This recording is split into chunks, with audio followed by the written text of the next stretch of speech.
So now that I have my insulation stripped down for or stripped off I should say, for my connections, I'm actually going to make the connections. And again, I'm wiring up a lamp post, or excuse me, a light switch, okay, which will end up going to a lamp holder up on the top. So what I'm going to do, this is the wire that's coming in from my source. So my power is actually coming in from here.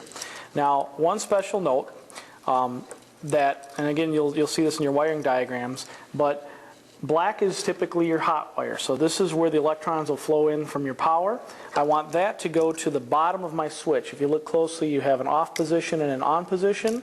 You want this connector going into the bottom of the switch, and then you want the connector going up to whatever your output is, in this case, or your load I should say, and that would be your lamp in this case, could be a motor, whatever. You're going to have that be on the top. So organize your wires so that you know what's going where. Now, in order to make the connection, some of these have push-in connectors, and professional electricians typically don't use that. The connection is not as strong.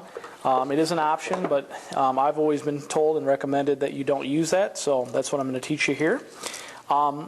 These lamp posts, what you want to do is remember that in order to tighten them, you turn them to the right or clockwise with your screwdriver. So because of that, as you go around this post, you want to hook that to the right. So the easy way to do this is to take your needle nose pliers, or your long nose pliers, either way, goes by both names, and I just hold on to the very end of it, and I'm going to twist just like so. So I'm making a little hook there. Okay? And I'm going to do the exact same thing with this one. Alright, so now again, double checking that I have my power coming in to my bottom terminal on the switch. And again, you know it's the bottom because of which way the switch is off or on.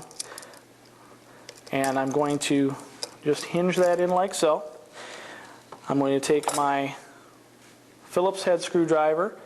And one nice thing about this, you may not have noticed, but if you look closely, this has both a Phillips and a flathead groove. So you can use either or. I tend to like Phillips because flathead can slip out like that, and the Phillips tends to grip a little more. So I'm going to use my Phillips head, and I'm going to tighten that down like so. And you give it a little tug, and you can see that that's not moving anywhere. You connect your black, your other hot, that goes up to the lamp post, and you tighten it up like so. So now I've got my hot coming into the switch from my source. This hot will become hot, I should say, this terminal right here, and will send the power up to my light switch, or up to my light itself.